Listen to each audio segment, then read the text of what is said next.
Hello and welcome to the DC Stewart Show Podcast. I'm your host, Derek Stewart, along with my kinfolk and my co-host, Isaiah. We're here for another Saturday NCAA big football game today. We're talking about Miami versus Florida. This is a long-running rivalry. We could speak back all the way to the 80s, and then there was a break in between. But we're so happy that these two schools are getting back together to continue this rivalry, because it's technically North Florida versus South Florida in a way, because, you know, University of Florida is up in Gainesville and we're down in Miami, technically, Isaiah and Najee, and I'm based in Los Angeles. But one thing is for sure, this game is going to be a kick butt game today. I think both teams are going to just come out. They're going to come out swinging. They're going to come out hard. They're going hard into the paint. We welcome all of our viewers today, mainly Tony Martinez. Thank you, Tony, for joining us. We love you, man. And I can't say enough about how we appreciate what you bring to our show, because you were with us from the very beginning. So thank you so much. I have some other kinfolk out there and fam out there that's going to be checking us out today. We're going to call this game as by what we see, but if you see something and you want to comment on something, please drop a comment, because we love that. We want to, engage and go back and forth with our viewers. So make sure you hit that like button and subscribe. We need that more subscription, because that algorithm, it picks up when your subscriptions come in. So hit us up with a subscription and a like, and we'll just be together the whole duration of the whole thing. So I want to bring on my kinfolk, Isaiah. How you doing? You got your Miami gear? And you know what? I feel kind of bad because I have some Miami gear and I didn't put it on today. But you know what? I'm going to make up the difference for that the next time. How you feeling? Man, I feel fabulous. I feel great. I feel upbeat. This is a huge game today for the Miami Hurricanes, as well as Florida, because Florida dropped 2 already, and they need to be trying to be a spoiler for somebody. But, I'm going to flat out tell you, I'm a Cane to the very bitter end. 305 all the way. Yeah, but I'm 305 all the way. Just like it's supposed to be. I'm going to see the mistakes on each side and go from there, but I'm a Cane all the way. I'm rooting for the Canes. I actually want to blow out so we can keep this thing moving, because that's the only way we seem to get respect, when we start taking people's head off, just mauling folks like we did in the 80s and the 90s and the early 2000s. So let's get it cracking, man. The game getting ready to start. You got Michael Irvin out there being animated, and he got these guys pumped out and pumped up. And this thing getting ready to go down in the 305 at the Hard Rock Stadium. Yes, sir. This is one of the biggest games that I can remember, to tell you my honest to God truth. I haven't seen a game of this magnitude in such a long time for the University of Miami, because we've been so hungry for so long as a Miami fan base that we need this, and we know that we have the team to get it done now. They're going to come in today. It's all business. It's just like Jimmy Johnson said a long time ago. We take business trips, and we also take care of business when we're at home as well. And we protect our house. We protect our house just like we used to when we were in the Orange Bowl. And the Orange Bowl was... It was a legacy stadium. When they played in the Orange Bowl back then, you weren't going to beat the University of Miami. It was only a handful of teams came up in there and got out of there with a win, with Boston College being one with the Doug Flutie Hail Mary to Gerard Phelan back in the 80s, or, the late 80s, maybe early 90s. I don't know the exact year, but I mean, this game in Hard Rock Stadium, to me, it brings out the best of what Miami sports have to offer, because we could be proud of the Miami Hurricanes. The Miami Dolphins, they're struggling right now, but we still have something to brag on, because we have the Miami Hurricanes, and they have stepped back into the spotlight where they are doing big things. And man, I love Mario Cristobal, bro. I mean, I love this guy because he's a homegrown guy. He brings a homegrown dynamic to this game, and these kids are responding. He's got the right kids in there now, And the biggest difference that I see on Miami's offense right now is that offense can move the ball. They have receivers that catch the ball and not drop the ball. They have running backs who run for positive yardage instead of running for negative yardage. Does that make sense to you, Isaiah? Yes, man, because what makes it all go is those big old bulls they got up on that offensive line. Man, Exactly. these guys are 3+ across, and they're moving and they're sustaining their blocks and they're going down the field, picking up folks as well. And that's the key to getting long runs. And I see this happening in the last 3 games that they played, and I'm ready for them to just maul these guys because it's a long time coming with these Gators coming in here. I got so many friends that are Gators, and they're looking to spoil this thing because it looked like we back, and they want to be the ones that give us that loss. But we not going for it. We not going for it. The Canes going to maul those guys. The weather is good. It rained a little bit earlier, but now it's on chill. So let's get the deal going. Let's get this party started. Where the party at, Isaiah? The party is here. You right here with us. You're going to be partying with us during this game. And by the way, I got up and watched College Game Day today because it was on Miami's campus, and I know you attended that event. Tell us a little bit about what you experienced today during that game day event early this morning. Well, it started out early. You know, before the sun even appeared, you had folks lined up out there getting ready to enjoy the day and get this thing kicked off. And it's great and gratifying to see the student body out there, people walking around enjoying themselves because, you know, it was beautiful this morning. It was all sun, no rain, no clouds, anything. And it was just a good thing to see all the interaction of the student body and the faculty all out there enjoying this day. Yeah. Absolutely. And that's a beautiful campus, by the way. I've been to that campus several times. A lot of new buildings. Yeah. It's got a lake in the middle of it. I mean, it's just pristine when it comes to just being a natural foundation of an environment that you can go to school at a school like that. And just it's a privilege, actually, to be able to attend a school like that.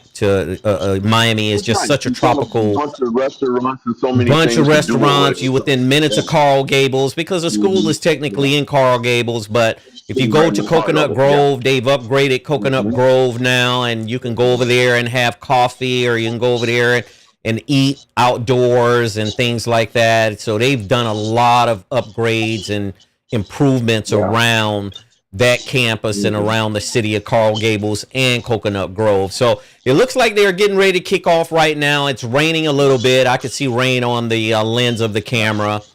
I hope it's not too slippery for both teams. One thing is for sure, I believe Florida is going to come in and they're going to play hard, and they're going to play with passion. They played hard last week. And they played hard last week, and I know their defense was really keeping them in the game last week. So if you look at it now, I mean, Miami is going to have to shut down their offense, and Miami's offense come onto the field, and every time they come onto the field, they need to score. That's the way I'm looking at it in order, because it looks like DJ Lagway, he threw 5 picks last week. I highly doubt if he throw that many picks today. And well, that remains to be seen. And it remains to be seen. He's a running quarterback, so they got to account for that. They have the ball first, DC. Correct. By the way. I'm watching it. They already have the ball. Yeah. And it looks like it's a tackle for a loss right at the line of scrimmage. Hey, you know what? Ruben Bain, he's the X factor today. Ruben Bain, which is a cousin of Talbert Bain. He is the X factor today. Number 4. I mean, the guy is a beast.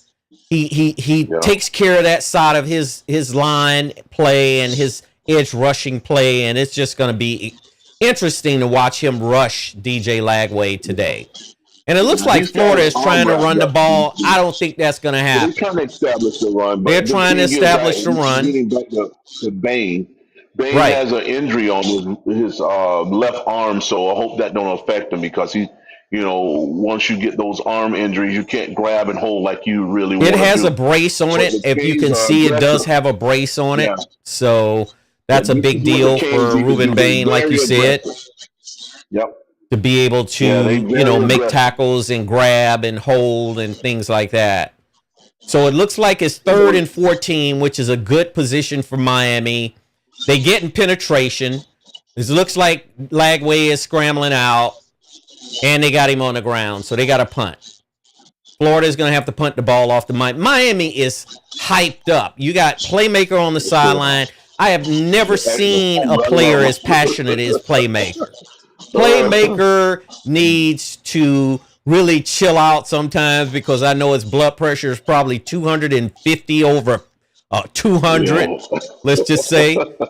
And the way this defense for Miami has played in the first 3 games, and it looks like tonight they are establishing a decent. They're establishing their presence, and it looks like Malachi Tony. He just fielded a punt, and a lot of these kids that play for Florida, they're local kids from Miami. Some of them are actually from Miami. That's what makes it special, DC. That's what makes this game special, I think. Yeah. Because these guys, they live in the same neighborhood. They grew up playing each other. They are crosstown rivalries, if anything. So they know each other personally, and they talk crap to each other via text and all the social media outlets. They continue to taunt each other, and this is the night where they can go ahead and prove who's the best right now. So absolutely, right now it seems to be that the Canes has the momentum on their side. There's a 3 and out for the Florida Gators, and now the University of Miami get a chance to take the ball down the field. Looks like Miami's running back just got a first down on the first play. It looks like he gained right around 12 yards. Mark Fletcher. And Mark Fletcher Jr. is a beast, man. He's a dynamic player. Let's just say he's very dynamic in the way he runs and his leverage, because good running backs have good leverage. The way that they, angle their bodies and the way that they run in a dynamic way, you could tell Mark Fletcher Jr. has that talent, Yeah, he reminds me of a younger version of Derek Henry. Henry, the way he runs the ball, he's just not as big as Derek Henry. It looks like it's pouring down rain out there. This is going to be a nasty game weather-wise, I think. Blocks to get set up. Yeah. The only thing I'm disappointed with Stephen Ross is he didn't put a roof on this stadium, man. I thought that they should spent enough money to do that, and he spent enough money. It should have been retractable where you could open it up if you wanted to. Yeah, because I was just passing by Long Depot Stadium, which is where the Marlins play. They have a retractable roof on their stadium, and they don't have to worry about these issues here. This thing can really sway a game where you slip and you slide and you drop passes because of the moisture and the wetness. So I just don't know why he didn't do it. He spent tons of money on upgrades and the parking lots and the rest of the facility as a whole, and then he put a halfway roof on there instead of doing the whole thing. Yeah, and it looks like the field gets wet up. I mean, both teams need a dry field, in my opinion. Fans get covered, but not the field. Well, Malachi Tony just caught a first down. Carson Beck he's poised, and let's just say. Yeah. I was looking at some information earlier today, and they were talking about quarterbacks that could potentially go as the first player pick in the first round. And they brought up several quarterbacks, and Carson Beck was in the conversation, but I thought he should have been higher in the conversation. Because Carson Beck, he has that IQ. He has that talent and that IQ, that physical talent as well as the IQ, right? Yeah, but DC, they don't give him all the credit because you got to remember he jumped ship and came here. He was at Georgia, for years, and then all of a sudden he came here. So they're not giving him all the credit that's due because he's got remarkable talent and poise. But now it's all being proved because he got hurt last year. He had a arm injury and a shoulder injury, and he got surgery on it, and he rebounded from it, and nobody knew that he would recover so rapidly. But now he's like nothing never happened to him. Right. Looks like Miami number 6, and I don't know who is number 6. Let me see if I can pick him up. He just got the Miami offense down to almost to the goal line with a flat catch. Carson Beck tossed it out to him, and he ran up the field with it. They're on the maybe the 8 1 yard yard line. line inside the 5. Inside So the running 5 back, look like. they gonna push him in. It looks like it. They are fighting hard in them trenches right now. They're fighting, and it's a delicate battle in those trenches with those hogs up front from Miami and those defensive linemen for the University of Florida. It is a trench warfare ordeal. Let's just say that. Let's get in there, baby. Yeah, see that line on offensive line? That's what make it all happen. They got Absolutely. These guys, 3 it's all won and lost across. in the trenches anyway. Yes. Push him in there. And Push it him in looks there. like- Push him in there. He's in. Just Touchdown. Pay attention, DC. Touchdown. Pay attention. Florida is already sucking air. They're already sucking air. It's a Because I know in touchdown. Gainesville, the humidity ain't that bad like it is here in South Florida. See, this is you're establishing your dominance. Smash mouth, baby. And this is smash mouth football. They're establishing their dominance. And like you say, Florida is going to be struggling, it seems like, on defense, because their defense is probably going to be out there a whole lot longer than the offense, I think. Yeah, three minutes and 31-second drive. This might be a long night, baby. They're Come on. very impressive. And you know what? It could be Billy Napier's last night. I'm going to just say it. Now, Because I like him. I love him to death. He's going against my team. And But this is his last night. This could be his last night, especially if it gets to a point where they break Florida's will to continue to fight. If they take away their will power to fight, that's when it could be Billy Napier's last game, I think. Yes, sir. And it looks like the running back is Brown. See, he never stopped moving his legs. He kept pumping his legs, and he went right over the goal line with it. Yep. And this is what football is about. It's about imposing your will on a defense or an offense, but more so on a defense as an offense. You impose your will on that team, and you move the ball at will whenever you like. You know, DC, getting back to Beck, man, the quarterback of the Miami Hurricanes, did you just notice how he faked out that play? He took that whole play, give it to the running back up the gut, turns and run like he still have the ball. Those type of plays make or break a drive. Absolutely. Because you always got to stay conscious of this quarterback just may have that ball and bootleg it. And it opens up things for that running back to continue because those linebackers still got to be conscious. If this quarterback happened to pull that ball because I didn't see him give it off, you got to be ready to tackle the quarterback. You do. I just love the way he runs the play all the way through.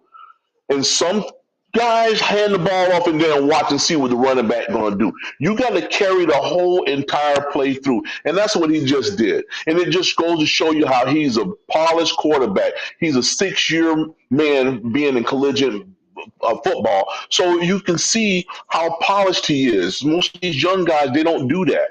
They're just eager to hand the ball off and then look and see exactly how many yards he's going to get. They don't do anything more than what he's supposed to do is hand the ball off. But to carry out your faith, I mean, Peyton Manning used to be masterful at that. Oh, for sure. Give that Peyton was one of the best in the business with that, Peyton Manning. Yes. Yeah, that was a beautiful drive, man. You know, it's going to wake Florida up, man. Florida got to make some adjustments real early. They're going to have to make them fast. Right now, I mean, because if this continues down this road and they get up, let's just say 21 points, and Florida can't put anything on the board, it's going to be a long night for Florida, both on offense and defense, I think. And Miami gets the ball in the second half because they deferred. So that just tells you everything right there, right? Yeah, Legway, I think, is going to be running for his life tonight, man, because the Canes just got so much penetration so early. Every down so far has been interrupted, whether it was in the backfield, hitting the running back, or chasing a quarterback down. So they're going to really have to make some adjustments over on that offense line. Even if they just lay down. That's what I found in offense. if you can just lay and clog up these holes and don't let these guys get any penetration in, and that's what the Canes are doing. They're getting it penetration in the back of that, to the quarterback. So he's going to be moving and trying to get rid of this ball early. And that's what caused those interceptions last week because they got so much penetration. LSU had him on the run last week. And to me, I don't think he's as sharp when he's throwing on the run. Correct. It's not a comfort zone there for Lagway that he would normally be in under most cases, right? Yeah. Mm-hmm. Boy, I'm loving this. Brown is the number 6. So these two guys were Alabama assistants back at a time. Billy Napier and Mario Cristobal was working under Saban. They were both assistants on that staff. Look. So they know each other good, man. So they know each other really well. The kid. Yeah. And he got to bring his A game. Look at them right there interacting with each other. It's amazing, Absolutely. man, when you see stuff like that. Man, Absolutely. That's amazing. It's amazing. So it looks man. like Florida's offense, this is kind of the second series for Florida's offense. If they're going to get anything going, they might have to get something going now. It's because to me, it's a time constraint in the sense that they're going to be running out of time. So they're trying to do a double reverse, and he got it run down. They lost yards. It looks like they lost or got back to the line of scrimmage, maybe. Scott really blew up that play. Scott blew up that play. See, he just blew it up. I mean, that was a play that didn't really unfold because he read it. He sniffed it out. Smart play. Keontae Scott. Play, yeah. He's from San Diego, California. DC, watch Legway, the same thing I just got through saying about Bet. He handed the ball off and just watched his running back. Mm-hmm. And that right there, it just lets you know I don't have the ball anymore. So we don't have to worry about you because you just showed us you don't have the ball anymore. Right. Absolutely. Sure. Good play. Good heads-up play.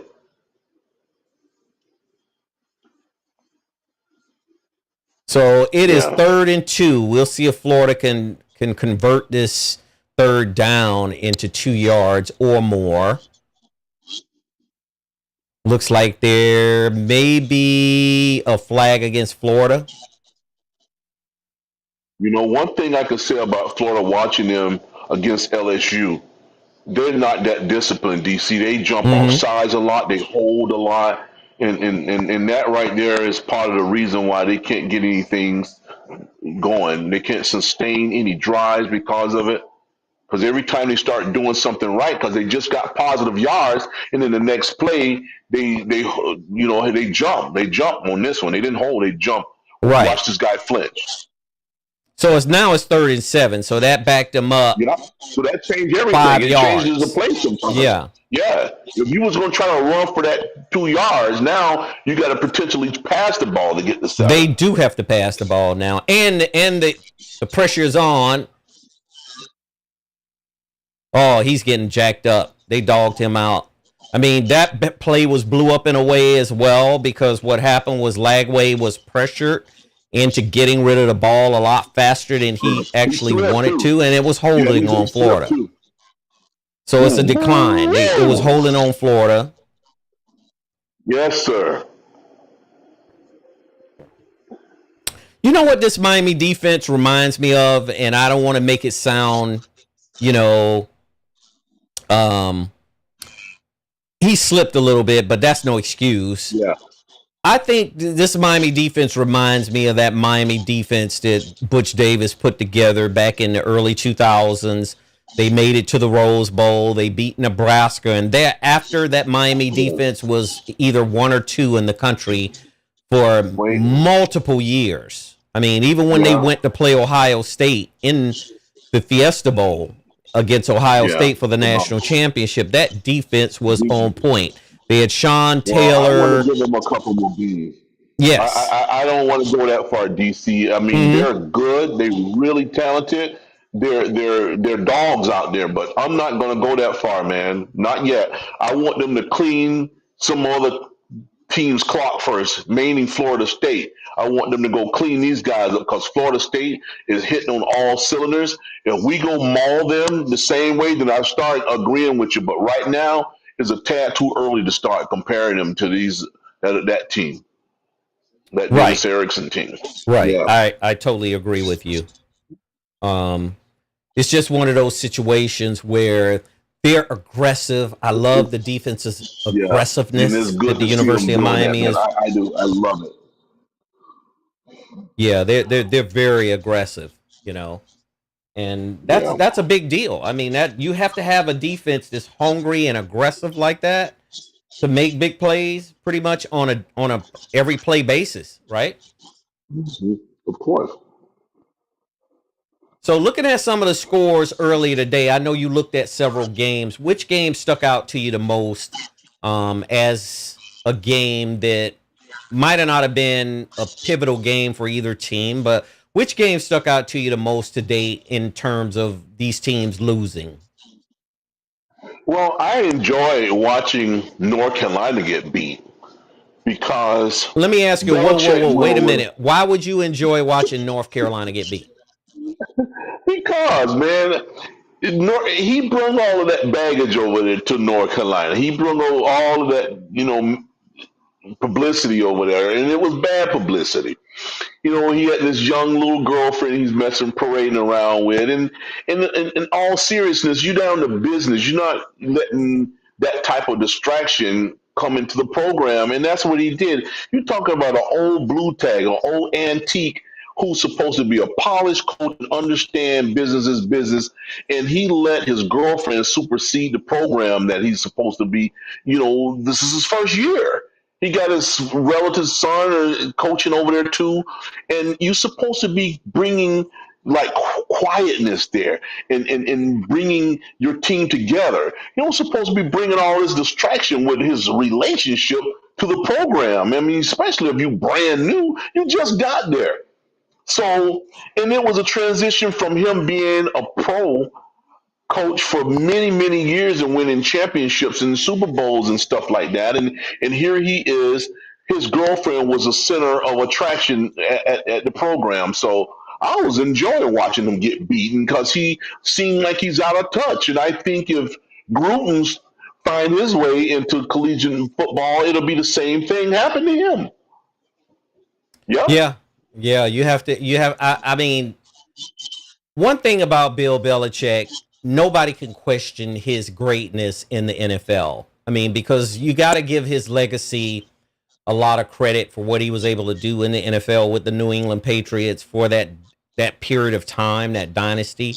But he's in a different college is a different animal, and it's a lot of work involved in college now that a lot of coaches who left the college game didn't want to deal with.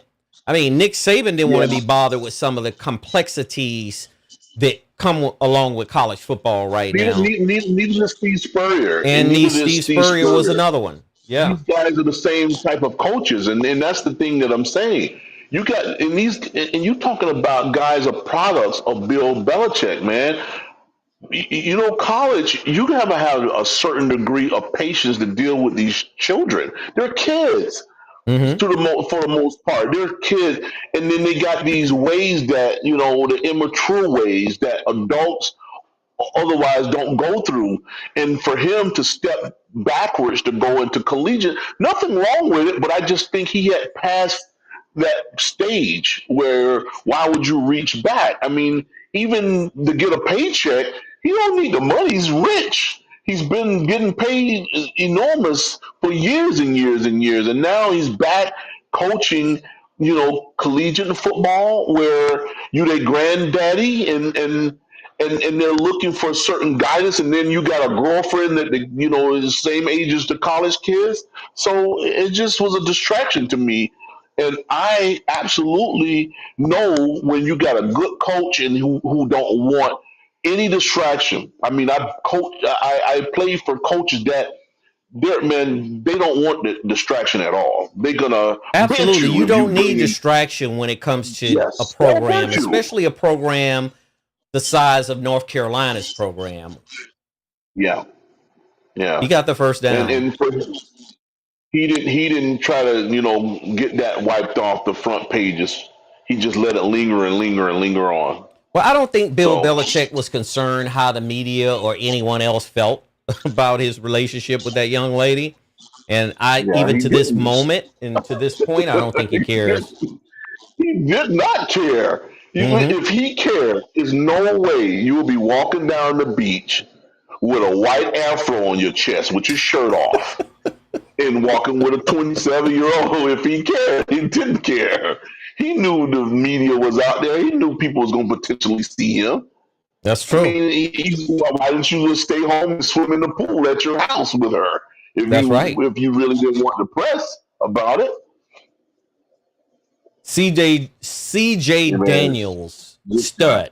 Malachi Tony, stud. Absolute stud. Listen, man. These guys are amazing to me, DC.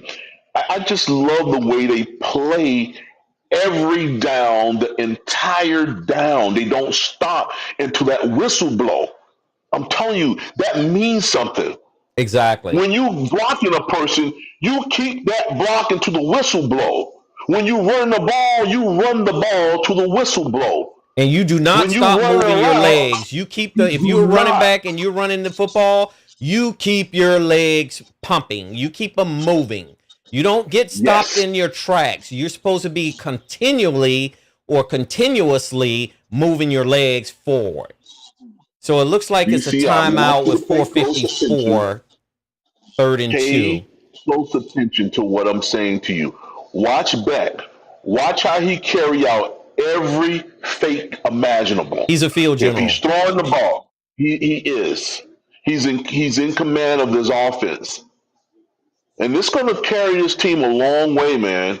Yes. I mean, it's going to carry this team a long way because people on that defense has to honor the fact that they don't know if he has that ball or not when he's doing his fakes.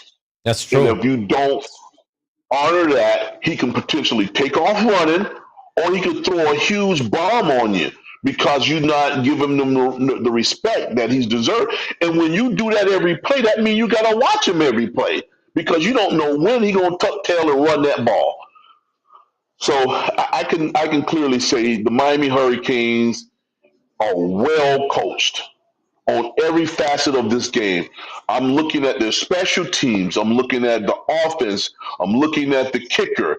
Everybody is on point. Everybody. In all phases of the game, and I'm talking about every game that they played so far, Miami has been dynamic. They have been out front on special teams. They've been out front on defense. They've been out front on offense. And once again, I'm going to go ahead and highlight this again. The receivers do not drop balls like they were doing the last 15 years. Every time you looked up and down 15 years in between, a receiver would have a ball coming to him and he would drop it. I mean, the Malachi Tony, CJ Daniels, they don't drop balls. And these are two freshmen. Yeah. For sure. Yeah. That's what I'm telling you. I really respect this team, man, and I love them because you could tell these guys put the work in. I mean, the concentration level is out of the stratosphere. You know, when you're running down the field, I mean, just look at the very first game when they was playing Notre Dame. That thing is going to be on the highlight reel forever. Absolutely. It's going to be on the highlight reel forever because of how he grabbed that ball. And you talking about looking like Beckham. He grabbed the ball like this here with one hand in the end zone and fell down with the ball. No juggling the ball like this, all of that crap. Nah. He went up like old DB. I called Beckham old DB. Old dirty Beckham. Old dirty Beckham. Yep. But here's the thing. So here's another thing I like about Miami's chances this year and what they bring to the table. Shannon Dawson is calling the right plays in this game. Shannon Dawson's, even from last year, were calling that offense when they had Cam Ward. He was calling the right plays. So Shannon Dawson is the type of offensive coordinator. He understands his players' his strengths. Their strengths. He Because you know what? If you look at how Shannon Dawson run plays, he run it based off of matchups. Miami is a lot like a lot of other college teams where it's a matchup thing, you know? Yeah.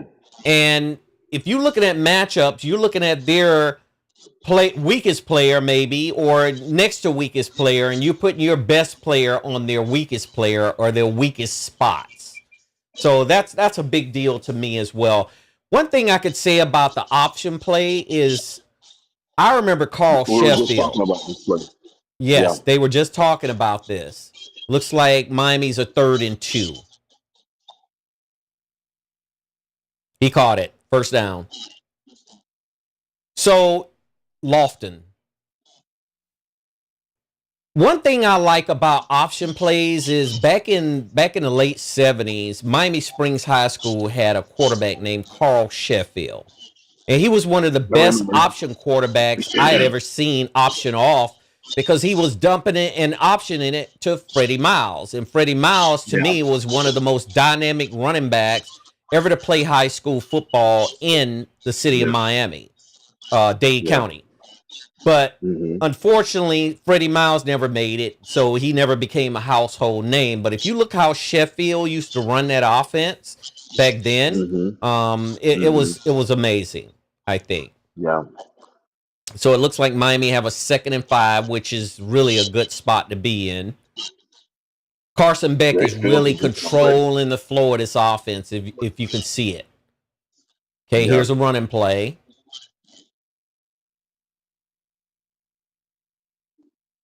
See, if you keep pounding this ball at Florida like this, their defense is going to get tired. Already gassed. Yeah, and they're going to get gassed. And watch every play, they're going to start hugging their hips. They're going to start holding on to their hips, and that's a clear sign of fatigue. And another thing is, too, they start to miss tackles. They start to make mistakes and grab and roll and do all kind of stuff. You get hurt like that, too. Yes. You get hurt. When you're tired like that and fatiguing, you get hurt easily because you don't give everything you got, and you wind up getting injured. But the Canes is just too much for these guys. I think so, too. Look at this. This is an unbelievable run right here. He carried these guys for at least 7 or 8 yards, the running back. And I believe it was Brown. Yeah, Brown is a workhorse. Him and Fletcher, look at there. See that running back move right there? You saw how he dug himself into that hole? You saw how he made his way through that hole? And he's never stopped moving his legs. He never stopped moving his legs.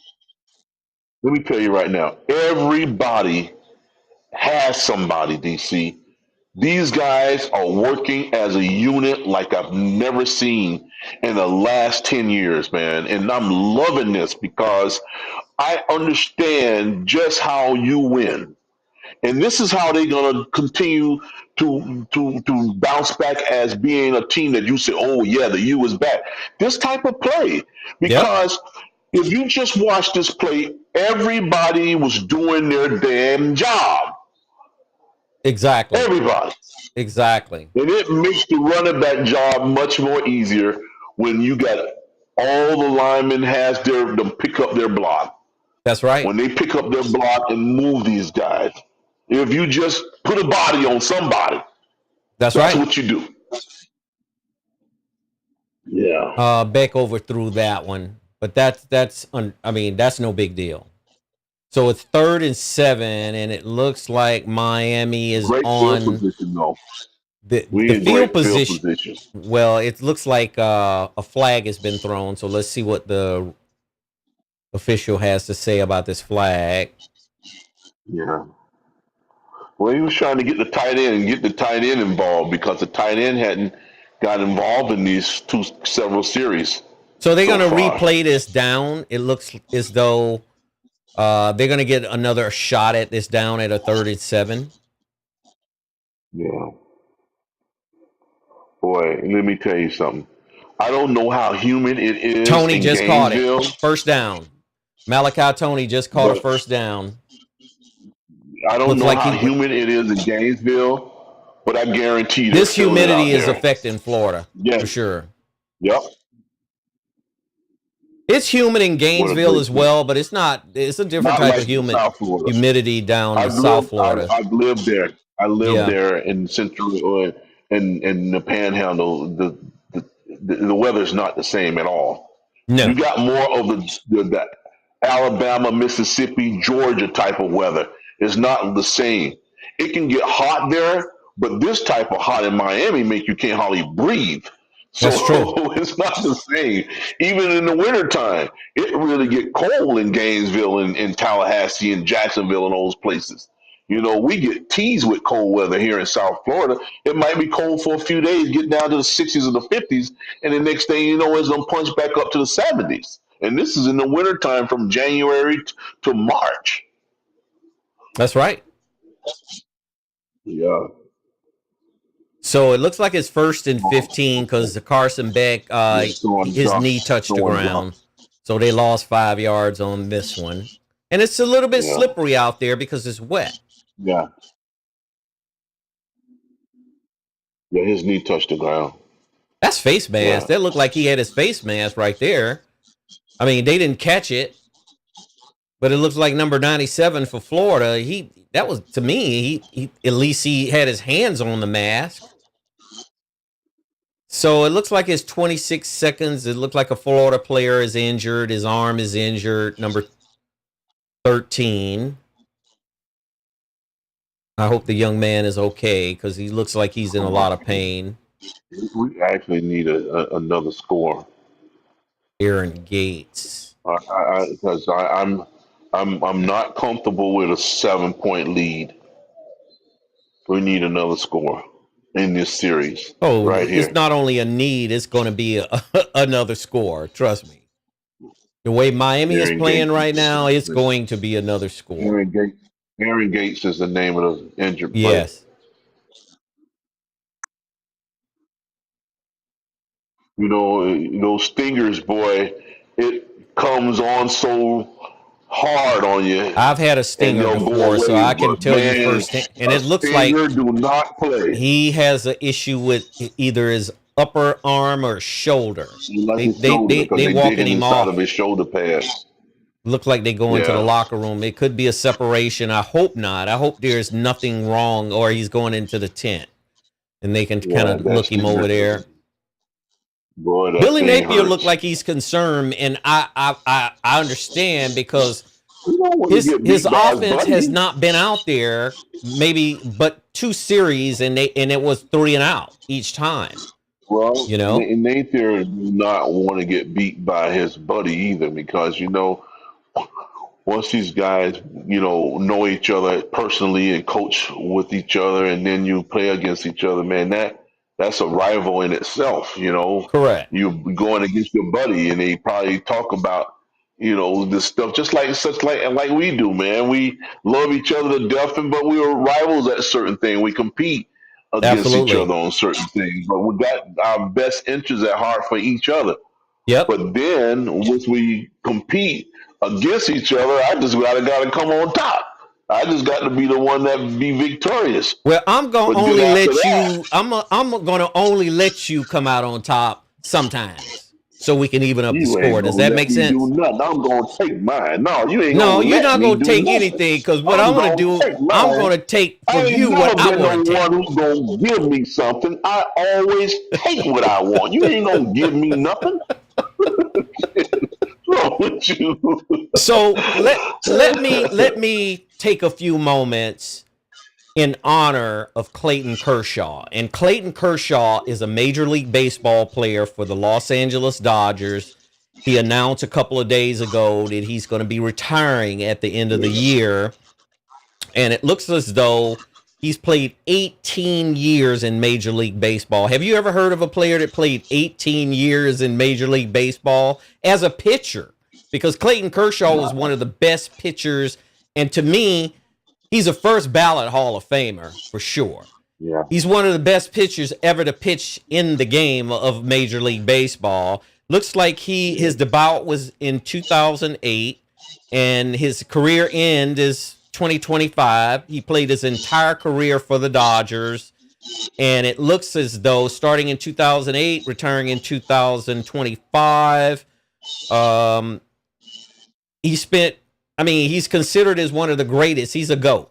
And when we talk about baseball, which we're going to have our list of baseball positions that we're going to start going over as well, because we do cover Major League Baseball here. He has a career history ERA of 2.54, and his career included multiple accolades, including 3 Cy Young Awards and a National League Most Valuable Player Award, and he's won 2 World Series with the Dodgers. Listen, Clayton, you have done a phenomenal feat, and we appreciate you here in Los Angeles. We're so happy that you could retire at the top of, your career, because I look at it as the top. A lot of people look at it as the bottom going out, but I consider this one of those situations where his body is talking to him, obviously, and it's time to walk away from the game. And whatever you pursue in your life beyond baseball, I'm 100%, as well as everybody else in Los Angeles and around the country who follow the Dodgers Nation. We're so happy for you. We're so happy for you and your family. Thank you for your contributions to the Los Angeles Dodgers for 18 years of top-notch performance. It doesn't get any better than that. So I had to bring this up today. I had to bring Clayton Kershaw into this today. Usually a person who, especially baseball player, play that long, is not a pitcher, because their arm done got thrown out. I remember when I was in high school, some of our pitchers, even in high school, their arms were shot back then because they played when they were 7, 8 years old. That's right. By the time we got in high school, their arms were shot. And this is the thing I just, really want to commend him, be able to sustain a career that long. And so you talking about 18 years as pro, so that means he's been playing for 40 years pretty much. Technically. Because just think about it.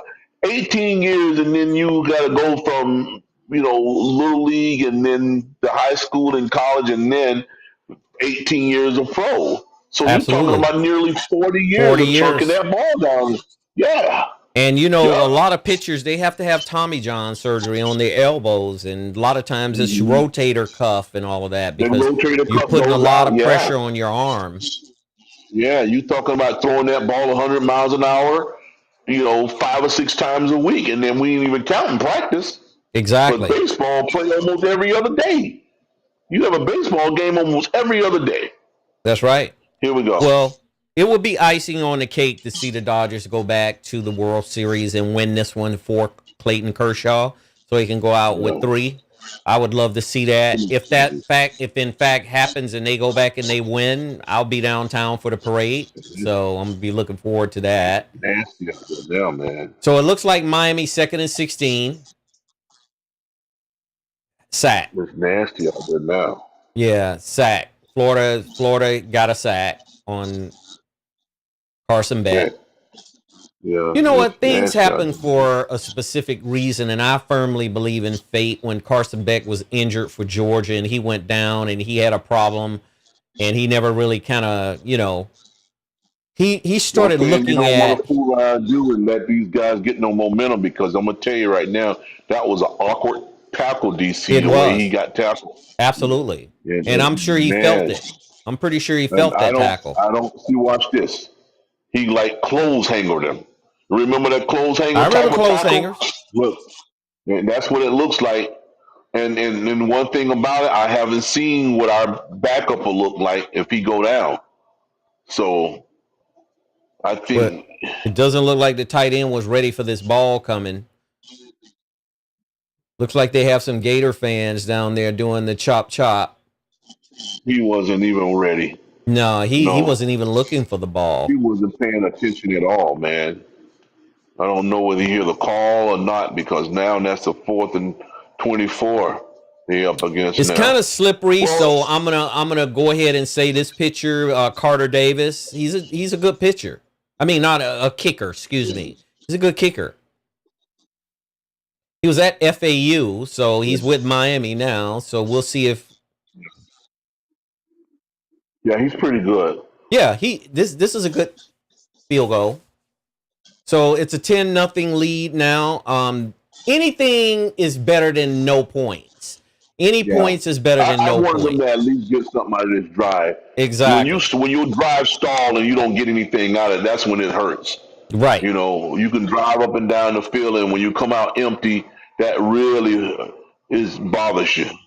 And see, the Gators, they're satisfied with just that 3 points because they consider that as a stop because they didn't score a touchdown. Correct. Yeah. But see, Florida's offense has got to contend with their own demons. I mean, they can't score. I mean, they can't even get a first down. I mean, not on Miami's defense so far. So we'll see. And I firmly believe that Miami's going to continue on defense to control the flow at the line of scrimmage. I do believe that. Well, I got a feeling that they're going to try to open Lagway up to start trying to run the ball because they can't do anything with the running game or passing. So they're going to start giving the ball to him and let him try to open up something by running himself. So that's what the feeling I'm getting now because they tried everything else so far. It hadn't worked, but he has not run the ball yet. So there's no lanes to run it in. He hadn't had any lanes to even run it in because Miami's defense is so aggressive coming up field. I mean, those defensive linemen, especially, there's no running lanes for him right now unless they can create them. I haven't seen any for him yet. It's better for him to see DC when he's in the shotgun. He can make his own lane, and that's exactly what I'm saying. I'm not saying he's going to come from scrimmage and run the ball. I'm saying he's going to be in the shotgun and run it because that will open up some lanes. He'll see the lanes that's open. And that'll make that defense kind of settle down a little bit with the way they rush it because they don't know if he's going to take off running with the ball. So for one thing, Florida offense definitely need to sustain a drive and keep the ball for a while to give their defense some time to rest. Because if that defense having to come back out there 3 and out, I mean that's not very beneficial for Florida's defense at all. That statement sounds beautiful. That 3 and out, that sounds good. That's a beautiful statement, as always. Yeah. So I'm going to go to the college scores, the earlier games today, and let's take a look. And it looks like Notre Dame got back on track today. For a minute, it looks like Purdue was threatening, but it looks like Notre Dame pretty much got back on track. And it's it's 2 minutes in the fourth quarter, 56-23. It looks like Notre Dame will win this game. Now, my question to you, Isaiah, is do you think that Notre Dame will have an opportunity to get into that 12-team rotation? And they don't have a conference. Notre Dame doesn't play in a conference. So they can't win a conference championship. They've already lost 2 games. And they were talking about earlier today some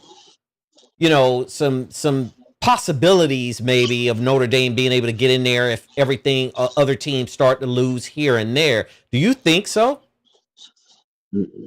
I don't think so either. No. I don't think that. No, because if you watch at the end of the year, there's going to be many teams that either lost 1 game or undefeated. And it's not going to be a path for them. I don't see a path for them with losing 2 games. Everybody loved Notre Dame. It's almost like the America's team being collegiate football. Everybody loved them. But 2 games in early games, but they're not going to be able to get in there. You got 12 teams that can make it, but watch how many teams that's undefeated at the end of the season. You're going to have several. It's going to be several teams that's undefeated. And that's then right. the other 4 or 5 will have 1 loss. Only lose 1 loss. Correct. So it's going to be multiple of those guys. And then here you are going to jump over all of those guys and try to put Notre Dame in there. It's going to be a mess. I can't wait to see it because I'm just trying to see what logic will be behind and what type of support will be behind to Oh, justify he's got a little bit of Notre room this Dame being time. in there. It looks like Lagway overthrew his receivers, 2nd and Yeah, 10. he was wide open too. Wide open. I told you on the run he's not that sharp because that guy was wide open too. That guy was wide open. His receiver was wide open. But yeah, DC, remember I told you that a couple weeks ago when they lost that second game? I said they're done. Their season really scrapped. They need to just play it out and just get ready to play one of the biggest bowl games that you can play in because they're not getting ready to play for no championship losing 2 games. I just can't see it. I mean, as much as most of these posters love Notre Dame, Mm-hmm. I don't see the path for them to be in the playoffs. No, not contending for the championship. I just Correct. can't see it. That's right. It'll be looking too unfair for That's them to right. get in, even at the 12 games. I mean, 12 teams rather. Yeah. Looks like he just So ran for almost, I think Lagway almost ended up with the first down on that one. He had some running room on this one. It looks as though it opened up for him. he, Or it's 4th and that's 1. what I was talking about. Man, he may have got that. He's very close to the first if he didn't get it. And Well, that's I'm one thing I surprised they was haven't telling you. measured it, but If it looks like they're if going if on a 4th and 1 on their side of the field. but I always said if he started to tuck that ball and run, it'll start. Oh, they holding like crazy, Oh, I man. saw that last hole. It was a hole when he ran for Oh man, I those mean plus yardage. he put our guy in the sleeper hole. Yeah, I saw that.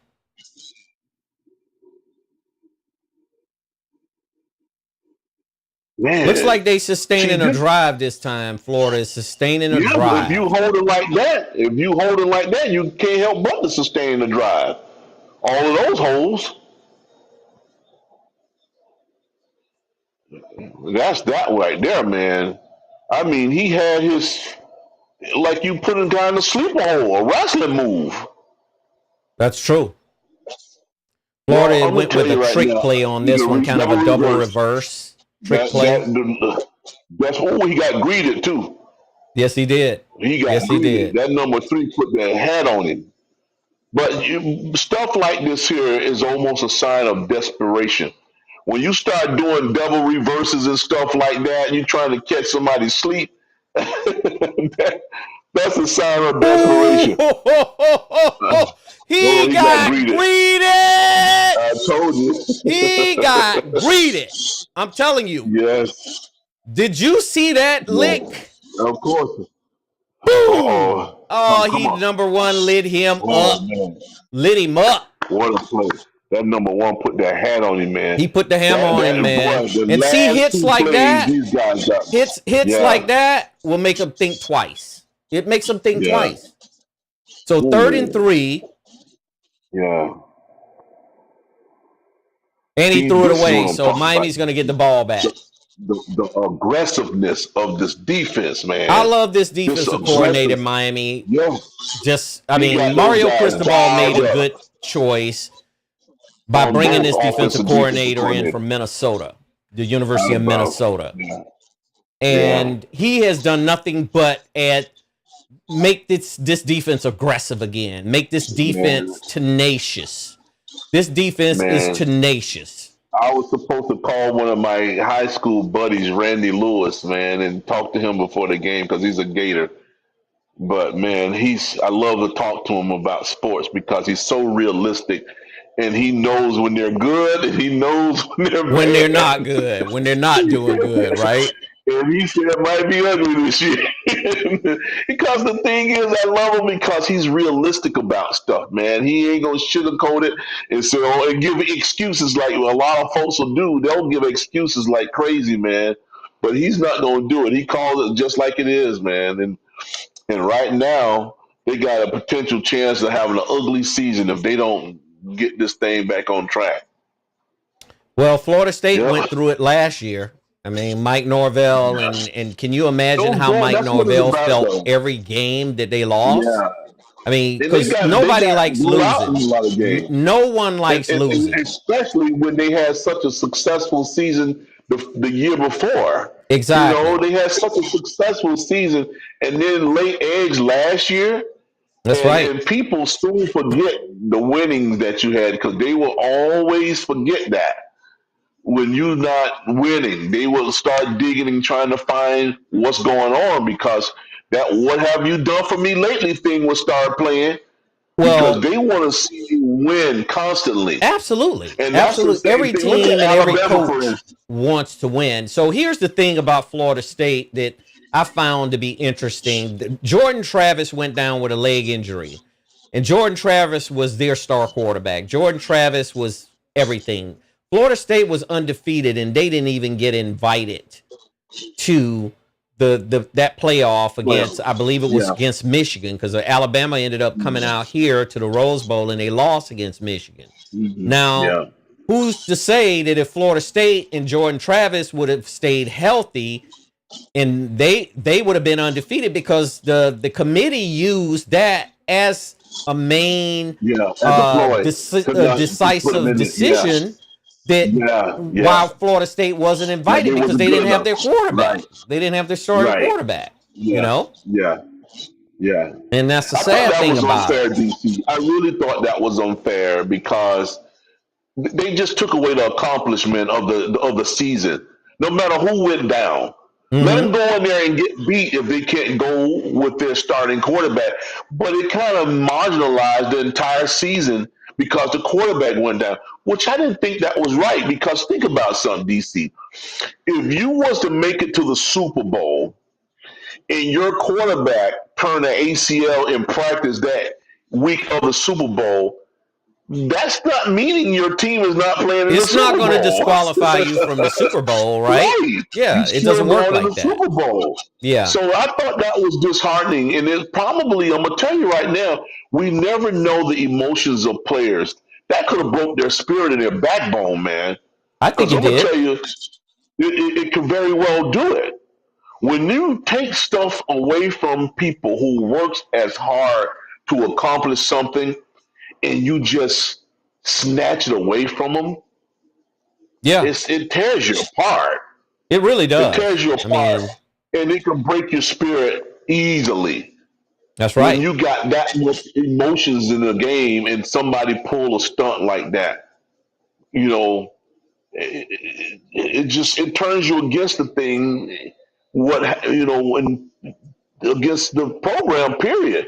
And even they don't have any faith in the guys who's gonna put these teams together because they think it's gonna be unfair from that day forward.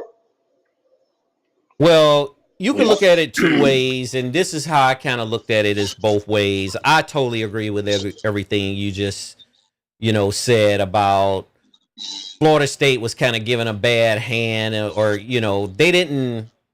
I just think the committee just thought that Florida State wouldn't be competitive. That was They not wouldn't be fair. competitive in that game, and they used that as a decisive factor, as a number one factor in not inviting them to that game. And Alabama had that one loss, and there was no rhyme or reason why Alabama, to me, in my personal opinion, should have been playing in that game in Pasadena. I mean, I love Nick Saban. I love the Tide program because of Nick Saban and all the great players that came out of there. But Florida State kind of got stiffed on Yeah. that one. They got stiffed, and then it's one thing if you stiff a team and then the next team that you replace them with go out there and play a good game. But the team you stiffed them with go out there and lose, that hurts, man.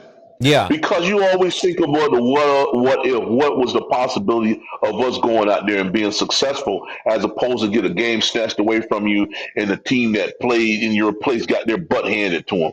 Where's the flag? Yeah, it's There a it flag. is. He was holding. There it is. There it is. It looked too good to be true with it. He was, I mean, Yeah. for him to be able to Yeah. drape that receiver like By, that. by time, the dude's face looked like he's 4 years old, man. Yeah, he was draping Benson, him. Benson, the cornerback who got that penalty, he looked 4 years old, man. He like He a was little all like, he young had his elder hands Bard. around his waist too, which is kind of They've been doing that all day. They've been doing yeah. it all day. Look at this. Sharif And then Denson, and then Jacksonville, he pops Florida. up like he did something. Yeah, you did something. You held the guy. Look at him. Look at him. You would think they're going out on a Oh, date. whoa. He's still running. Mark Fletcher is still running. He had a huge hole, too. They opened up that crease of that hole, and, man, he took off. Look at this. I mean, he's coming through there like a freight train. He ran over that Florida player pretty much. I told you he looked like Henry, man. He looked like a younger version. He's not as big as Derek Henry, but, yeah, he does run like him, similar.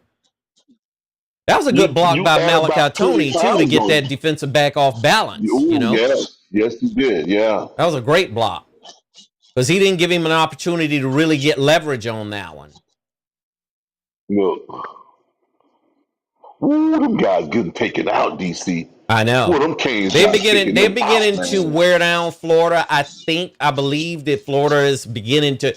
They're opposing their will up on the offensive line on Florida right now, and Florida's got to. They got to answer. They got to get an answer to this. Otherwise, it's going to be a really tough night for them. I think.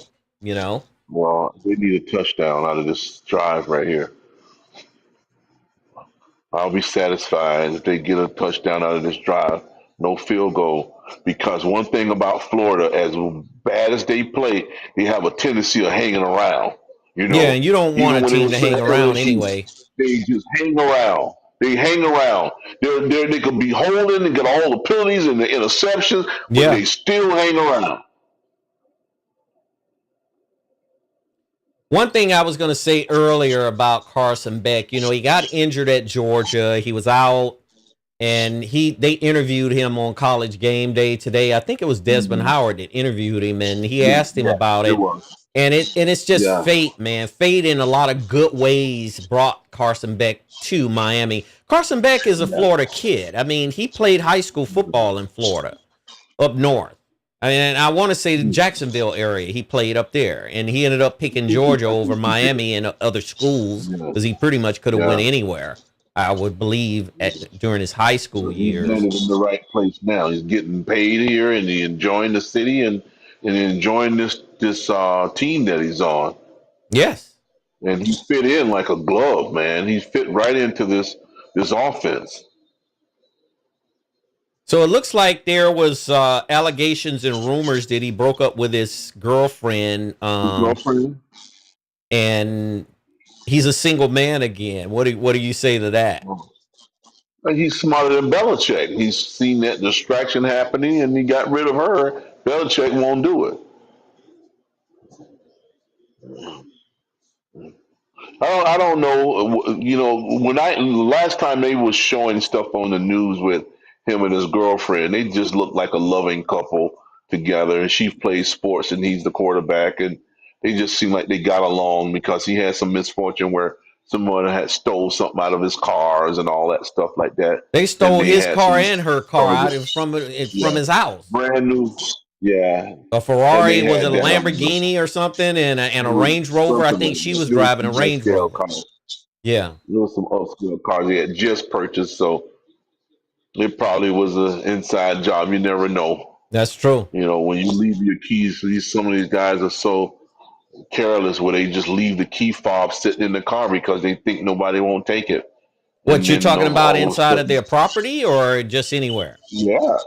They have it in their property because it happened at their house. So they might have left the key fob sitting in the thing because I know a bunch of my buddies do it all the time. I don't understand if you're making the money that Carson Beck is making, you don't have a more sophisticated security system that can alert you when somebody's on your property. To me, I would invest whatever it took to have that happen. I would have some Dobermans out there in the I'd have a couple of bad dogs too. You know, we're going to always have man's best friend around to alert us because they're the best. To me, they're the best alert on the planet when it comes to natural alerts, you know? Yeah. Man, there's a guy I know. He has a Doberman. And then there's the other one got this Belgian Malinois. And that dog is so freaking sneaky, man. It's scary. If you don't see him, he's not going to let you know he's around. Only thing he wants you to do, DC, is come in the yard. He'll sit. If he see you, he'll sit and just watch. Absolutely. And once you come in that yard, you all his. And he don't listen to anything but the owners, the son, the mother, and the father. Nobody else can't tell him what to do. You could tell him to shut up, he gonna bark when once you could tell him to go sit down somewhere he's not doing. One of them tell him to do it, he'll do it. But he ain't listen to a stranger. But if you come in their yard, you better get ready to go get some stitches because he gonna slice you up. No doubt about it. And, if you have those signs on your property saying, beware of a dog, and you decide to come on there anyway, because I remember a video that I was watching, and I believe this video was in Los Angeles. This guy jumped a wall, and he jumped over, and those dogs were waiting on him. And the what I find amazing about dogs, I'm talking about aggressive dogs that attack humans. They'll strip you down. They'll take all of your clothes off. They'll strip you down and take all of your clothes off for you, man. Yeah. And that's what happened to him, because he was beating one of the dogs with his fist, and that dog just was not going to let him go. They weren't going to let him go. He was trying to climb back over the wall. They grabbed him by the back of his pants and pulled him back down, and they just dealt with him, Yeah. And a thief like that be begging for the police to show up to save him, because those dogs will kill you. Some of them can, for sure. Yeah. Yeah. Dogs will kill you, especially if two of them get you. Absolutely. I have a question. It looks like Molly is going to be leaving First Take with Stephen A. Smith, and she's been on that show. Well, she's been at ESPN for such a long time. What do you think triggered her to leave? I mean, do you think that she just had another opportunity come along in her life at this point in her life? It could be, but sometimes people looking for change. It could have gotten boring to her. It was the same old all the time, and it could be that, or it could be a contract negotiation. She probably wanted more money, and they said, "Nah, we're gonna keep you where you are." And she decided to say, "No, I'm gonna just move on and test my waters," because some people are making more money now with their own personal things, such as like a guy like Don Lemon, for instance. You got more freedom. You do it as you please. Don Lemon is in the way you want. Don Lemon is just sitting on top of the world with his life right now.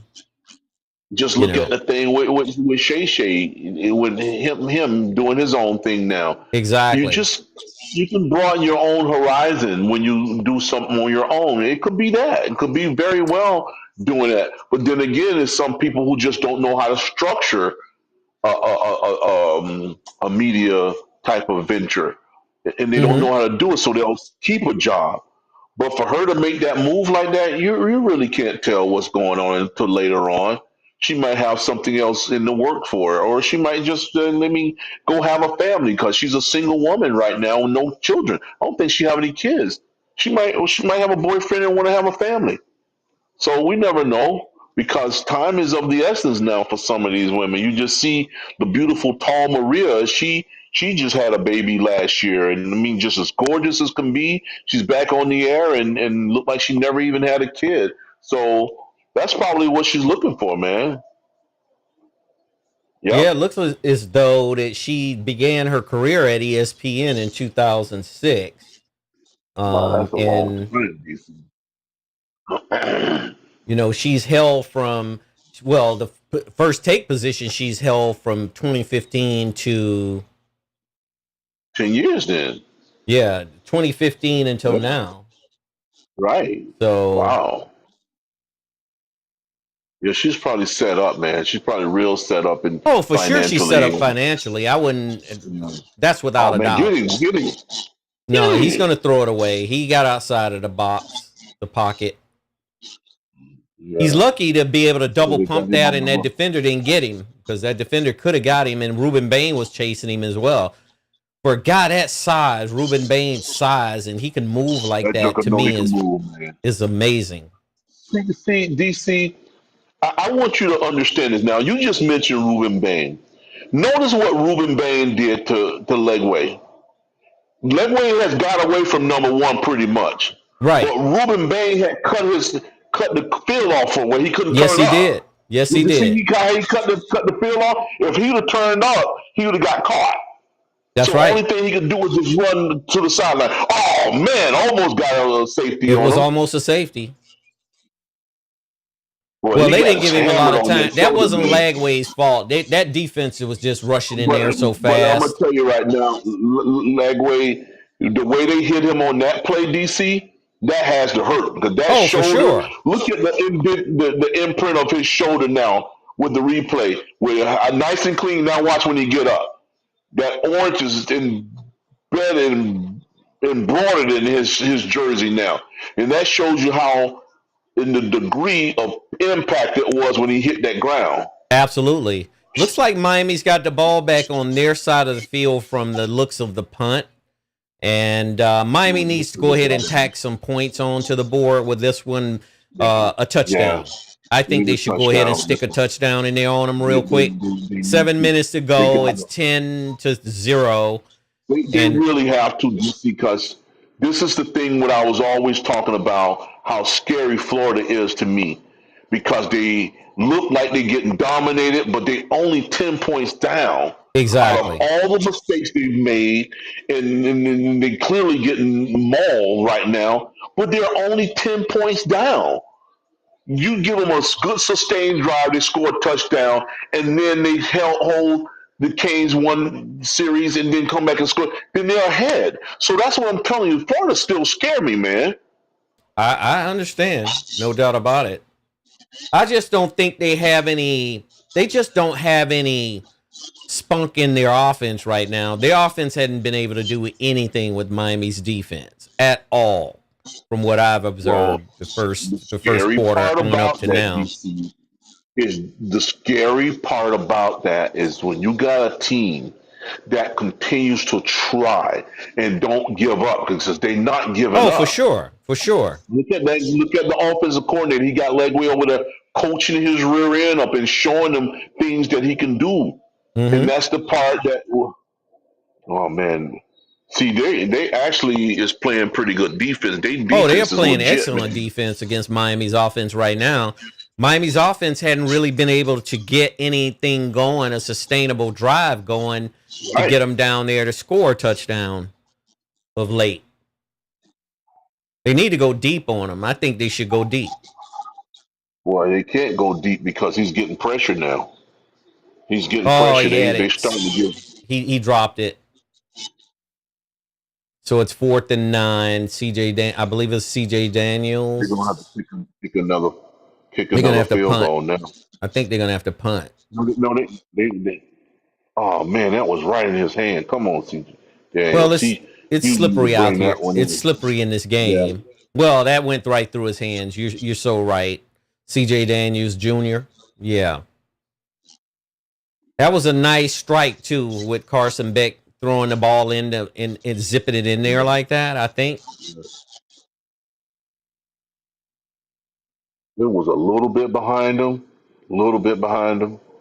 and it was hard. Yeah. Yeah, pin them backwards. That's what we need to do. Go ahead and pin them backwards. I was thinking field goal, but that was a little far for a field goal. Yeah.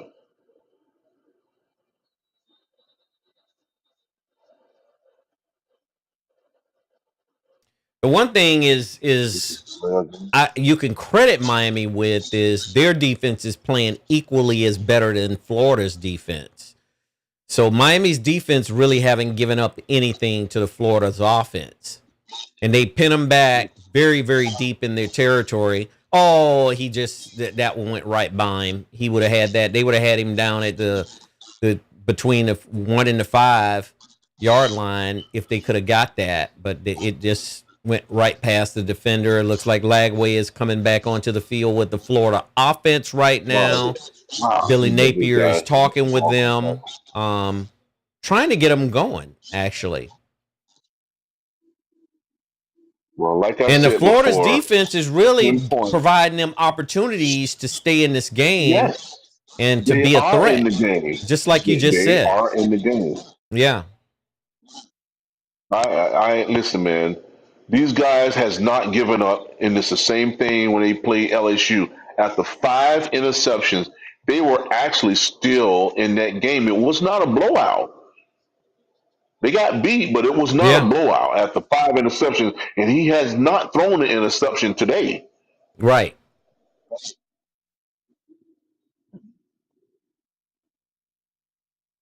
Yeah. Florida's Oh man. receiver almost had this one. He just couldn't pull it in. Yeah.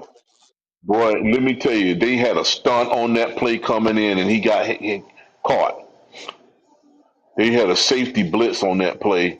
They need a turnover, actually. Man, I'm gonna tell you one thing about Legway, man. That joker got a pretty pass, Oh, man. he's got a strong arm. He's got a bullet for an arm, I think. Lagway is very talented. He's a very talented, naturally gifted quarterback, I think. He's out of Texas.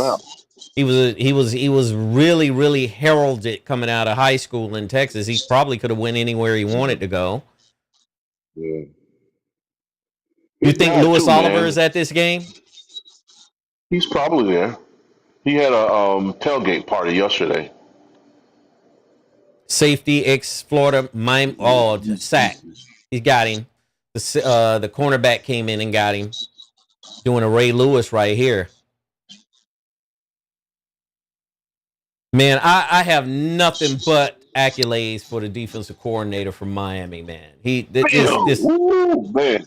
That stunt came in there, got him that time. That's what they. Oh, look at Ray Lewis move. Corey Hefferman is the defensive coordinator for the Canes. The Canes, and you know what's good about this thing, man? Miami's defense is going to save them from having the trouble of the offense not really doing anything with the ball for the last quarter or so. And this is the reason why I'm telling you they got a complete team. They do. When you got your offense is not scoring, but your defense not letting them score. Exactly. So it is a balanced attack. And then your kicker is great. You know, when you call on him to kick a field goal, when you put him in position, he don't miss. And then he puts you in a great position with the punter when they punt the ball just now. Right. I just was hoping that the guys who was running down the field would have been paying attention. He could have put them on the 1 yard line if he would have got that ball. But nevertheless, we got the ball back now, and we'll see whether we can sustain a drive and get some points going into the half. Well, I remember those great games back in the 80s with John L. Williams playing running back and Emmitt Smith for the University of Florida. Galen Hall was their head coach. And you look at that team, Lorenzo Hampton. I mean, Lorenzo Hampton was he was a dynamic running back in his time. They had a squad. He ended up getting drafted by the Miami Dolphins back then. Yeah. Mm-hmm. Oh, Malachi Tony is broke. First down. This kid is so talented, man. I'm talking about Malachi Tony. He's so talented to the level of Jeremiah Smith for the Ohio State Buckeyes. They're both Florida kids, man. He reminds me of Tad about Santana Moss as well. Yes, he does. After the run. You're spot on. He reminds me a lot of Santana Moss.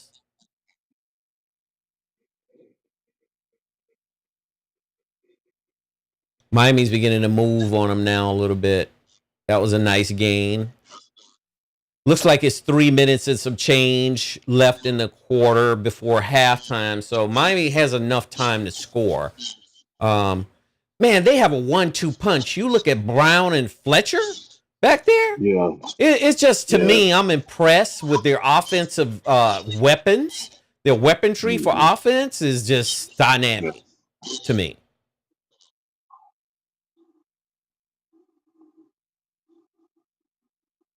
Man, these guys are amazing. So now Shannon Dawson is opening it up a little bit on Florida. They're getting Florida out into space.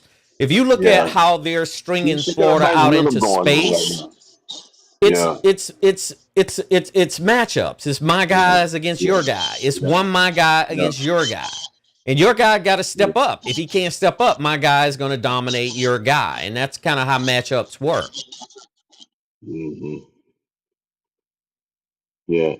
These guys have clearly has bought into this system, DC. Oh, yeah. I mean, they are so talented. And what I love about it, and I can continue to say this, how they finishing.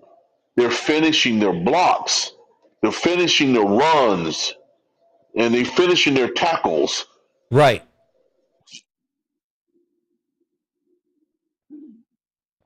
You don't quit until that whistle blows. That's the name of the game. You don't stop until that whistle blows. So if Miami tacks a touchdown or even a field goal, but I'm going to just go as far as to say a touchdown, Florida is going to be fighting uphill the rest of the game because it'll be 17 to nothing. They will, but still, DC, the way I use football, the way I leverage football, the same way you scored 17 points, if that's what the case may be going into the half, they can come back and score 17 points. So the deal is to score as many points as you can, especially in a half. We're talking about a half. If I score 17 points in a half, they could do it in a half as well because they're going to have another half to go. Right. Now, if I score 24 points and then we in the third quarter and there's a 20-point deficit for them, there'll be your time of the essence. But if they still got 2 quarters, and that's what I scored, is 24 points in 2 quarters, they could very well catch me because they scored 24 points in the same amount of time that I did. Mm-hmm. So that's the way you got to look at football, as a strategy, because it's a chess game. It's not checkers. You're not playing checkers when you're playing football. That's true. Yep. And it is chess. Most people don't realize that, but it's chess for sure. And just look at the matchups. The matchups right here is going the Canes' way. They're looking at the lineup, the matchup, who's in front of who, and they're capitalizing off of it. And that means, boy, they're going to be cutting their eyes at some film during this halftime and trying to make some rapid adjustments because think about it, the Canes are getting the ball on the opening kickoff in the second half. So yes, you imagine they will begin the second half. Can you imagine? Yeah. Yep.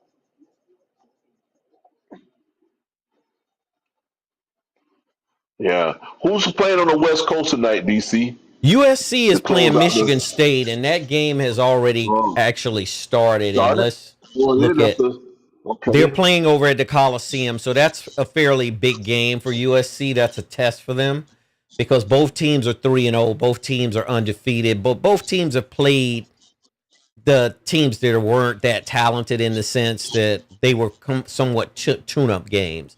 This should be a solid game for both teams. I know Jonathan Smith. He's the head coach for Michigan State, and he was at Oregon State, and he did a fantastic job when he was at Oregon State. And he took over when Mel Tucker was fired for cause, and you know that big debacle with Mel Tucker and that situation was going on with him because Mel Tucker really was. He had it made at Michigan State, but he just made some bad choices. He made some bad decisions, right? I mean, we talk about that all the time. You can make good decisions and you can make bad decisions. And if you make a bad one, sometimes you can't recover from it. And that's what seemed to happen at Michigan State for Mel Tucker. Well, this game is a what have you done for me lately type of profession. You fool around and not win. They don't care what you did last year. You know, for instance, look at Dabo Sweeney. Dabo just don't know how to bat with his portal, and they calling for his head, man. And these guys are serious now because winning is everything. It's bragging rights, it's butts in the seats, it's mucho dinero. You start cutting that money off, man, they'll find a way to get rid of you. I would just say this on Yes. behalf of Dabo Swinney. Dabo Swinney is not going anywhere anytime soon, and he already knows that he's established himself at Clemson as one of the premier coaches in the What a NCAA run. football. What a So run. What a this was run. a great run. He What a leaped run. over him too. It looks like Miami is going to punch this one in for sure. Yeah. I'm gonna tell you right now, Lofton. that love fest will last. I'll It'll leave you, last a little DC. long. It'll last a while for Dabo Swinney. We talked about Dabo Swinney in our last stream. I mean, when we were streaming, we talked about Dabo Swinney. We've talked about Dabo Swinney in the past on this show. Very, very You know what, talented, DC? young, dynamic I coach. guarantee you, man. Before he sit there and get fired, I guarantee you, he gonna come to grips with his thinking. Oh, he has no He's gonna come to choice. grips. His back He's is gonna gonna be come to against the grips. wall because as Yep. you could see, all the talent around Clemson's program, and I'm talking about other talented programs as well, those coaches are entering into the portal. Those coaches are going after these players and saying, look, we got good NIL deals for you here at our program. Come to us. Dabo Swinney has to understand that when you recruit high school players and you want to stay in the old way of doing things and you're going to recruit 4 or 5-star players, they're going to come to Clemson and then they're going to see a opportunity at another school within a year or two. I'm just telling you, it's going to happen. Well, You know, he think he's gonna come bring him in there and coach him up, but let me show you how that's not always a good possibility to do. You talking? Remember when people used to always reach out to JCs, the junior colleges, yeah. Well, the because JCs that was a feeder system for a lot of programs it back when we very were is, in high DC. school. Yeah, Yes, yeah, yes, yes, because that feeder program, you can get a guy who was a freshman, go to JC and play for 2 years, come in there polished already, as exactly, opposed to sitting on the bench, not exactly. doing anything until he wait his turn. But That's right. then you come in there as the damn junior, you freaking been playing for 2 years. You ain't been sitting for 2 years, and you ready Well, to go. Dabo And Swinney that's the is same not thing one. with He's not the only coach that's kind of hard headed, or should I say, bullheaded about taking advantage of the portal and taking advantage of opportunities to get players that could come in and immediately play. These players can come in and they can play because they don't have to sit out a year, and they're probably more in depth to adapt to your offense and defensive schemes than a freshman out of high school. I mean, come on. I'm just, well, that's just my 2 cents on it. he's looking at it where he wants somebody where he can groom DC. That's what he's doing. He want a player that comes in there fresh, brand new from his mama, and he can groom them. He don't want somebody who already done live portions of a college life and understand how this thing works. He want to get them and mold them into his type of guy, and that stuff is failing at this point. That's what is going on. Uh, Flag, come on, King. This same kid is jumping off sides, Is it and the it's the center, center number doing it. 52? The center is the one doing Yeah, it. I think it's the center. It could be noise, but he definitely needs to stay still until the snap.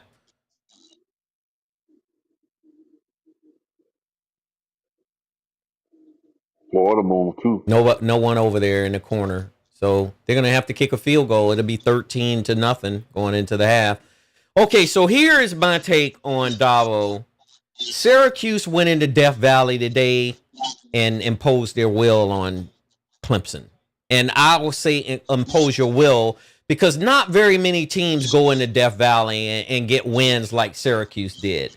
Looked to me like it was a dominant win because if you look at Syracuse, it was 34-21. And, Dabo Swinney last week basically was trying to motivate his players and, kind of get them fired up by saying that, look, this program is fine and we're going to continue to do what we do and continue to be great at this program, but it doesn't work that way. The talent around Clemson's program and other teams in the ACC is getting better, and he's sitting in the same spot. He's not going anywhere, and that program in Clemson within a year or two is going to be staring up at everybody. I mean, Miami and the Florida States and the SMUs and the Boston colleges of the the conference. He's gonna have to make a change. I think he's gonna make the change because his back is gonna be against the wall, and he's gonna have to start trying to adapt. If he doesn't, he'll be gone. I mean, eventually.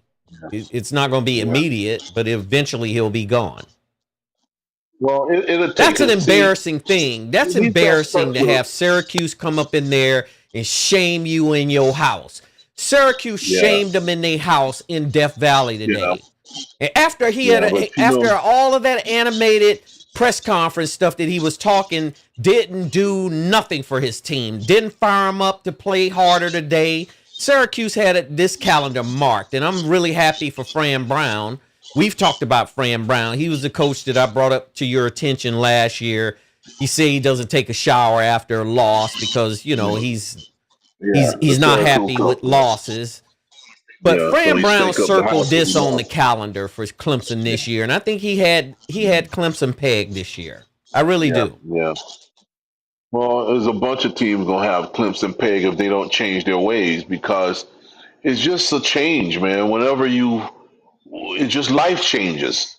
If you don't know how to make or adapt to those changes, you're going to fall behind.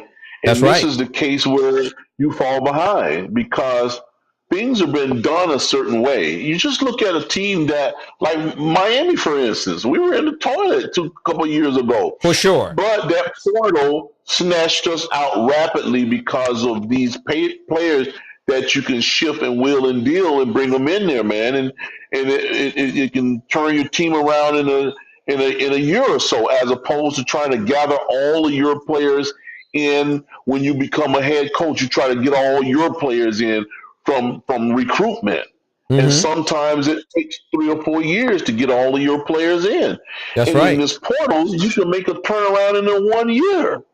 You can get 4 or 5 good key players every year. That's right. That's right. So that's where we are with collegiate football now. And I actually embrace it because I think it's more of a happier type of deal.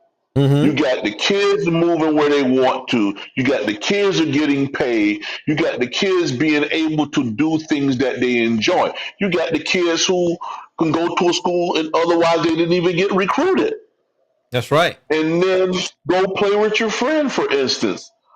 So it's a win-win all around the table. Some of them don't like it, but then again, I do, because I just don't like to see these universities making all of these billions of dollars, and nothing trickle down to these kids who work their rear end off of these kids to make them. I mean, just go to every one of these major schools and just look at these campuses. Look Absolutely. At the faculty. Everybody's making money. They're enjoying themselves, and the kids go there. Okay, you gave them a free education, but that free education give them a job where they might be a teacher, but that guy was a Heisman Trophy winner, and he built a whole wing of a college for you, and that's now right. You're going to go home and make $50,000 a year. So that's what I'm saying, man. You're absolutely right. And USC out here, University of Southern California, is a perfect example of those national championship teams back when Pete Carroll was there, and Reggie Bush and Lindale White and Matt Leinart and all those guys. They brought a lot of money into that school. They brought a lot of revenue into that program, and they were able to build new buildings over there. They were able to build new dormitories, at least the Galen Center with that basketball facility. They built that. Mm-hmm. I was here when all of that was under construction, and they still adding on to that whole area for USC. And look, football is the number one revenue provider for all of these programs, the bigger programs, the Yeah, power five teams and they the carry the Division One entire schools. athletic department. They cover the whole entire athletic Absolutely. department. Do you Absolutely. actually think swimming and badminton and the rest of No, the stuff and bring in that golf type and of all of revenue? those No, none of it. sports. And Yeah, these are prestigious sports. And golf is a prestigious sport, but it don't bring that revenue because it don't put rear ends in the seat. absolutely. You know, so that's what it's really all about. And even just think about teams that's not making that much money. Like some of the, let's go ahead and say the HBCU. They go and play a University of Miami, or they'll play And they get SC, two, or $3 they'll million play. out of it. Yeah, Yes, and it helps them. It's because a win-win all around the table. they were talking about UCLA when Deshaun Foster was let go last weekend, should I say. They paid New Mexico to come out here to play UCLA at the Pasadena Rose Mhm, Bowl. And New Mexico, I mhm. want to say the number was 3 million that the school ended up getting to come here and play. And they came here and beat UCLA on top of getting the money. So that was a plus win for University of New Mexico, of course. Yeah, So it looks no like we're at doubt. halftime. We're going to take a break, and we will resume when the second half begins. Miami's going to receive the ball in the second half. So stay tuned. We're here. We'll be back, and join us. Okay? So we'll see you again soon, within the next You know, 15, 20 minutes.